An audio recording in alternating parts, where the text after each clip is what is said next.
Olá, amados irmãos e irmãs, com muita alegria nos reunimos hoje no dia 8 de maio, hoje é quarta-feira, estamos na sexta semana da Páscoa. Este tempo forte e fecundo, em que somos convidados, amados irmãos e irmãs, a abrir o nosso coração à vitória de Cristo sobre a morte. O Senhor está nos prometendo, e aquilo que é promessa Ele cumpre, de nos confiar, de nos dar o defensor, o Paráclito, o Espírito Santo. Este é o tempo da igreja em que o Senhor, nosso Deus, nos concede a graça de seu Espírito para que possamos dar testemunho do seu amor.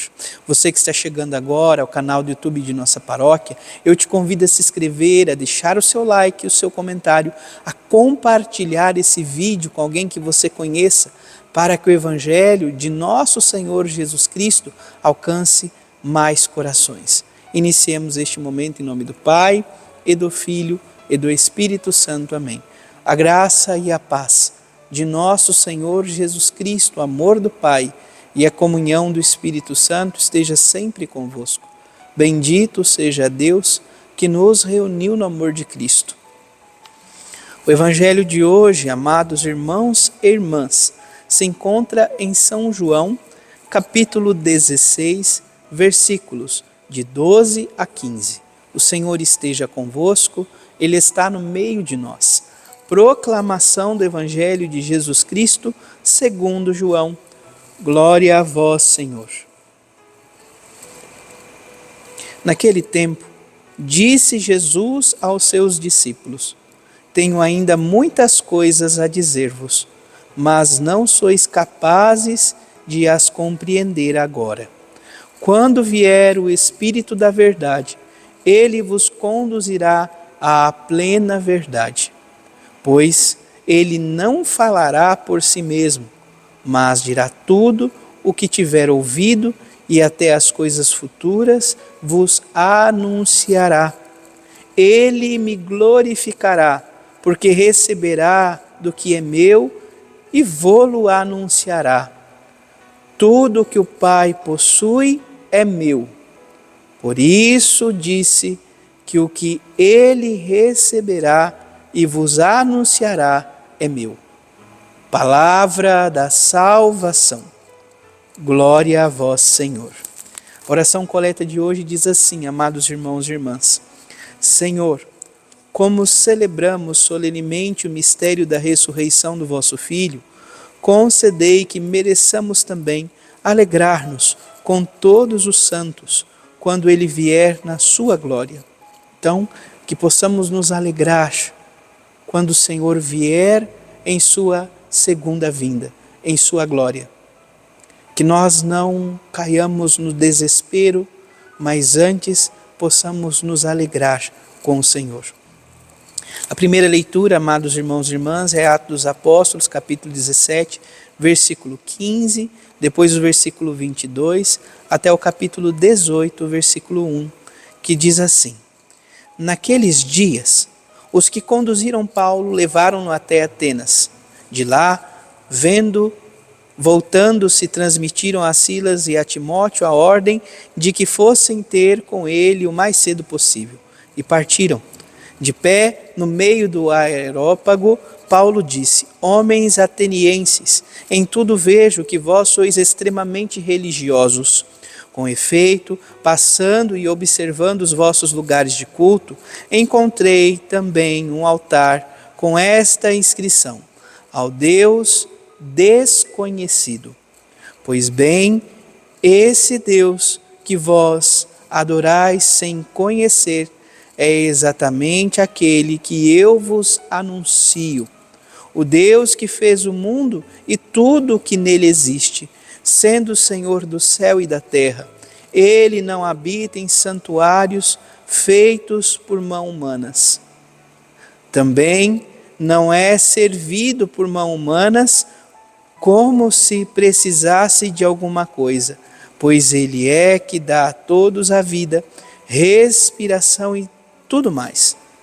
De um só homem, ele fez toda a raça humana, para habitar sobre toda a face da terra, tendo fixado os tempos previamente estabelecidos e os limites de sua habitação. Assim fez para que buscassem a Deus e para ver se o descobririam, ainda que ao papal delas. Assim o fez para que buscassem a Deus e para ver se o descobrissem. Assim fez para que buscassem a Deus e para ver se o descobririam, ainda que as apalpadelas. Ele não está longe de cada um de nós, pois nele vivemos, nos movemos e existimos. Como disseram alguns dentre vós, poetas, somos da raça do próprio Deus. Sendo, portanto, da raça de Deus, não devemos pensar que a divindade seja semelhante ao ouro, prata ou pedra, trabalhados pela arte e pela imaginação do homem. Mas Deus, sem levar em conta os tempos da ignorância, agora anuncia aos homens que todos e em todo lugar se arrependam, pois ele estabeleceu um dia em que irá julgar o mundo com justiça por meio do homem que designou diante de todos, oferecendo uma garantia ao ressuscitá-lo dos mortos. Quando ouviram falar da ressurreição dos mortos, alguns caçoavam e outros diziam: nós te ouviremos falar disso em outra ocasião. Assim Paulo saiu do meio deles. Alguns, porém, uniram-se a ele e abraçaram a fé. Entre eles estava também Dionísio, o Areopagita, uma mulher chamada Damaris e outros com eles. Paulo deixou Atenas e foi para Corinto. Então, amados irmãos e irmãs, essa belíssima leitura, a primeira leitura, fala de uma pregação de Paulo em Atenas. Atenas era então um lugar onde se tinham o culto de vários deuses. Inclusive no panteão haviam várias imagens para designar os deuses que eles conheciam. Eles tinham uma fé tão viva, vamos assim dizer, para a realidade religiosa, que eles tinham medo de esquecer algum deus. E por isso eles fazem ali, erguem uma estátua ao Deus desconhecido.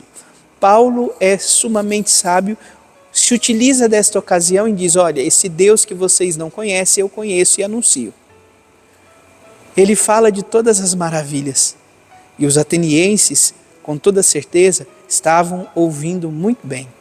Mas quando Paulo toca na realidade da ressurreição, eles começam a caçoar e muitos vão embora. Por quê? Havia uma religião chamada religião do Estado na Grécia Antiga, em Atenas, e esta religião falava muito dessa realidade de reencarnação. É quase como aquilo que hoje nós temos acerca do espiritismo. Era as religiões órficas, em que diante do caminho de purificação, enfim, quando não se atingia essa purificação, a pessoa voltava e iria, no corpo, no cárcere da alma, ter que procurar viver esse caminho até se libertar completamente. Então, quando eles escutam falar da ressurreição, eles não querem saber disto. Saem. Mas a palavra nos assegura que alguns abraçaram a fé. Todos nós precisamos abraçar a fé em nosso Senhor Jesus Cristo. O salmista nos diz, no Salmo 148, da vossa glória estão cheios o céu e a terra. A glória de Deus é para nós, para cada um de nós. E os céus estão repletos da glória de Deus. O Evangelho, por sua vez, amados irmãos e irmãs, nos fala, o Senhor está nos dizendo que muita coisa ainda era precisa ser dita, mas nós não temos a capacidade de compreender. Por isso nós dizemos enquanto igreja que Deus deu-nos a conhecer tudo e tão somente aquilo que é necessário para a nossa salvação.